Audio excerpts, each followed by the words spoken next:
ભાવનગર શહેરમાં રથયાત્રાને લઈને પોલીસે મેગા ફ્લેગ માર્ચ યોજી। આઈજી રાજેન્દ્ર અસારી, કલેક્ટર અને એસપી સહિતના અધિકારીઓ તેમજ 3000થી વધુ પોલીસ કર્મચારીઓના કાફલાએ સમગ્ર રૂટ પર મેગા ફ્લેગ માર્ચ યોજી। ચાવડીથી હાલુરિયા ચોક સુધી 4 એસઆરપી કંપની અને 1 સીઆઈએસએફ કંપનીની કંપની સુરક્ષાના ભાગરૂપે તૈનાત કરવામાં આવી। સીસીટીવી સર્વેલન્સ કરવામાં આવી રહ્યું છે। ડ્રોન દ્વારા પણ સમગ્ર રથયાત્રાના રૂટ ઉપર નજર રાખવામાં આવશે। એ ઉપરાંત 17.5 કિલોમીટરનો જે ટોટલ રથયાત્રાનો જે રૂટ છે એ રૂટ ઉપર જરૂરિયાત મુજબના સુરક્ષાના તમામ પગલા જિલ્લા પોલીસ તંત્ર દ્વારા અને વહીવટી તંત્ર દ્વારા લેવામાં આવેલા છે। સેન્સિટિવ જે એરિયા છે એની અંદર મોહલ્લા સમિતિની અવારનવાર બેઠકો કરવામાં આવી છે।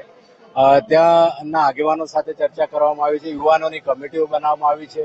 ડીપ પોઈન્ટ મૂકવામાં આવે છે।